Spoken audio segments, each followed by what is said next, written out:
This is where the market equilibrium happens, where consumers and suppliers are in a state of balance. Meaning, what the consumers would like to buy at this particular level of price is what also the suppliers or producers are able to produce and offer for sale at this particular level of price. So in the point of intersection between market demand and market supply, there is a special price that is established, and that is what we call the equilibrium price, denoted by P star.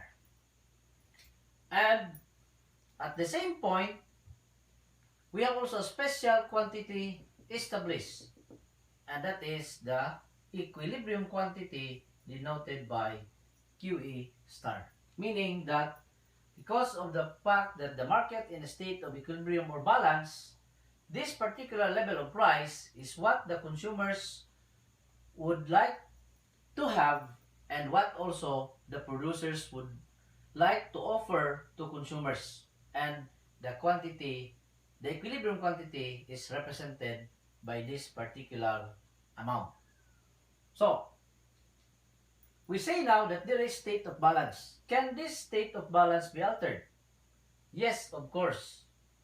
Even if it is the product of the interaction between the factors of demand and the factors of supply, but because we have a government that can intervene this market anytime if they see it that the situation is already detrimental to the economy, this market equilibrium condition can be altered by government in terms of making policies. Like, for example, ceiling price policy. Ceiling price means that the government will put a certain price for goods in order to protect consumers. So it is a price below the equilibrium price in order to protect consumers. Another one is we have this floor price policy. It is a price above the equilibrium price in order, or this was established in order to protect farmers. And in order to protect skilled workers, we have this minimum wage law. So the minimum wage law is again a price above the equilibrium price as mandated by the government to protect skilled workers. So if we're going to look at how these policies of the government affect or make this in a disequilibrium condition, this is how it will look like. Suppose the government will impose a particular level of price, P1, which is above the equilibrium price. So we will get the components of price 1, and this is representing, since this is the market demand curve, this represents the quantity of demand. Let us say Q1.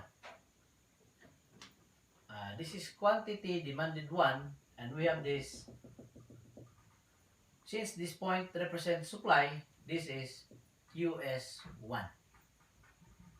So, meaning, at P1 and Q1, at the intersection of P1 and Q1, the market now is in disequilibrium because what the consumers would like to buy is not the amount that what the suppliers would like to offer for sale. Okay? So, going back in our equation a while ago, that is QS is equal to 10 plus 5P, and QD is equal to 50 minus 5P. Suppose we will be using equation. Suppose P1 is equal to 5. So P1 at demand, remember at P1 equal to 5, the amount of demand is how much? We simply substitute the value of P in the equation. So it becomes 50 minus 5 times 5p, meaning that is 25. On the other hand, at price level equal to 5, which is P1, how much is supply? So supply now becomes,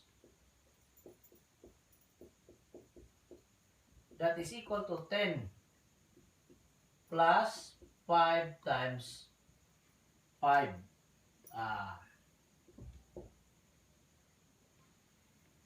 So it will become 10 plus 25, or that is equal to 35. Meaning, at price level P1, QD is equal to 25, while QS is equal to 35.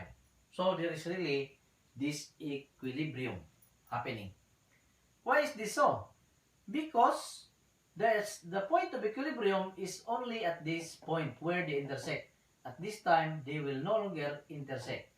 Because if we try to look at this, at price P1, which is equal to 5, quantity demanded is less than quantity supplied. Yeah? When there is excess supply, or this is where we say there is excess supply, or in other words, this is known as surplus.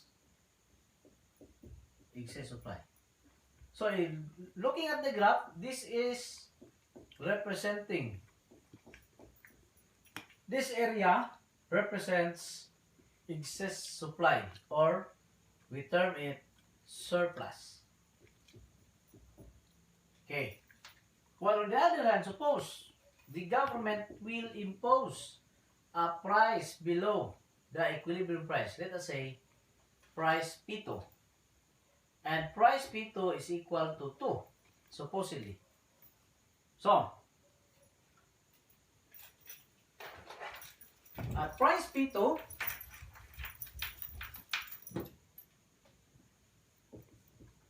which is equal to 2, for example, in our case, then we will look at how much is demand. QD is equal to 50 minus 5P. So, that will become 50 minus 5 times 2. So, that is 50 minus 10. So, that is 40. Okay? While supply, QS is equal to 10 plus 5P. So, that is it. At price P2, that is 10 plus 5 times 2. So that becomes 20. So, at P2, we can say that QD is greater than QS, or very much greater than QS at P2. So meaning, demand is more than supply. So there is what we call excess demand. Or in other words, there is what we call shortage. Okay? So there is shortage. And this red area now represents shortage.